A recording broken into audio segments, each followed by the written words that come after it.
Hi everyone. So we left off last class with the rise of a new Syrian king, Antiochus Epiphanes, and the ties that he created with the Hellenist community amongst the Jews. Now, here's where the story reaches an all-time low. Like we mentioned earlier, the highest position in the Jewish community then was the Kohen Gadol.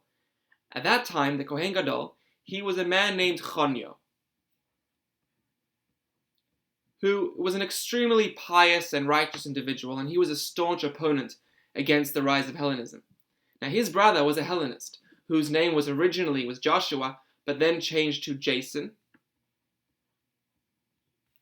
And he bribed Antiochus with an enormous sum of money to have his brother Chonyo deposed as Kohen Gadol and he be put in his place. Now, Antiochus, who was in desperate need of money to pay what he owed to Rome, he gladly accepted the offer, and Jason became the new high priest. Now, Jason immediately went about using out his new power, and he bribed Antiochus again. This time to have a Greek-style gymnasium built right near the temple in Jerusalem. Now, I just want to talk a little bit about what the significance of this development is. The gymnasium in the Greek world was like a huge cultural center. That's where sports were played and where shows took place. It also served as a kind of a university. It's where people went to be educated in the Greek sciences and Greek arts. So having one of these built right near the temple in Jerusalem, it just gives us a taste as to how the community was changing. And we're told that many priests, instead of spending their time serving in the temple and studying Torah, they began hanging out over there. And they participated in all the events that took place, which often they included pagan practices. The sports, they were played there with no clothing on. And the Jewish people, being embarrassed of their circumcisions, they found all kinds of ways to try cover it up and to try make it unnoticeable. Now eventually, even Jason was considered by the Hellenists not to be extreme enough, and he was replaced by a man named Menelaus. Now this is a whole new low, because this Menelaus, he wasn't even from the family of Kohanim. He was from the tribe of Benjamin. So here you have the high priest, and he's not even a priest.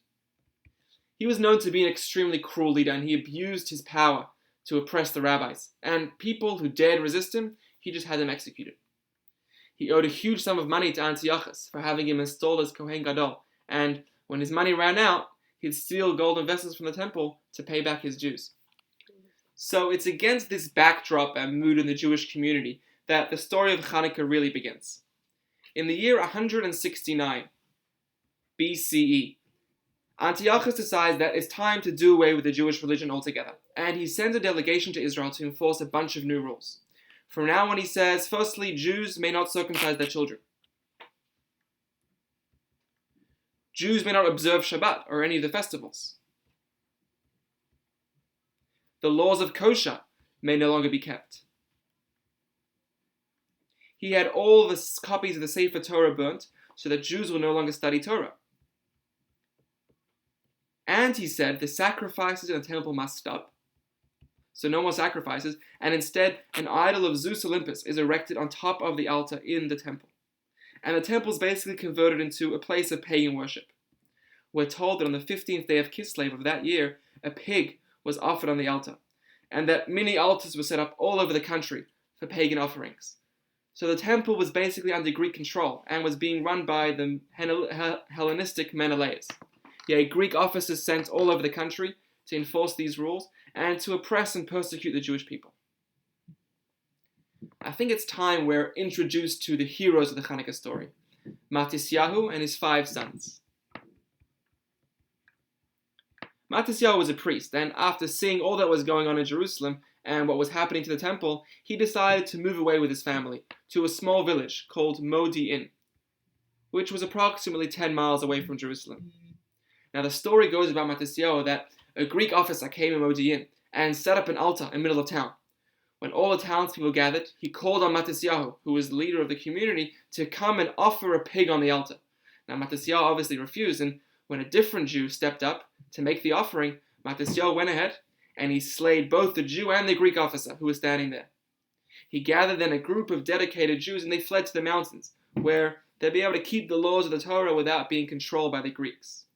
Now together they formed like a kind of guerrilla resistance group, which famously is known as the Maccabees. It's not really 100% clear where the name Maccabees comes from and what it means. There's been a number of suggestions given. One explanation is that Maccabees comes from the Hebrew word makav, which means hammer, and refers to the strength and courage that the Maccabees had. There's another really interesting explanation that the word Maccabee is really, it's an acronym for the Hebrew words Mi Kamocha Ba'elim Hashem, which means who is like you among the powerful, O God. And it's said that this was kind of the motto of the group of the Maccabees. Now Matisyahu himself didn't live much longer, and his son Yehuda became the new leader. Yehuda led this group of Jews in small guerrilla-style battles against the Greeks, and over the next year or so, they had miraculous victories, where they defeated armies many times their size. Antiochus became so desperate to quash the rebellion that he gathered all of the armies within his empire to send them amongst the small Jewish community in Israel. At one point, he sent an enormous army of 60,000 soldiers, as well as 5,000 cavalry, and they were defeated by Yehuda's less than 10,000 men. Eventually, this Greek army retreated, and they gave up the fight against the army of the Maccabees.